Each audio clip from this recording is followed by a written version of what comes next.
আপনারা এই জায়গাগুলো যারা মানববন্ধন করে আছে এইভাবে থাকে। বিসমিল্লাহির রহমানির রহিম। নারী বাংলাদেশ নারী ও শিশু অধিকার ফোরাম আয়োজিত বাংলাদেশের গণতন্ত্রের প্রতীক, স্বাধীনতা সার্বভৌমত্বের প্রতীক, দেশনেত্রী বেগম খালেদা জিয়া তার মুক্তির দাবিতে আয়োজিত আজকের এই মানববন্ধনের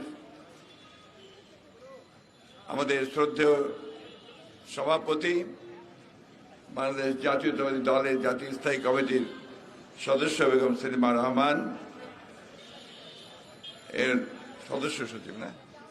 সদস্য সচিব নিপুণ রায়,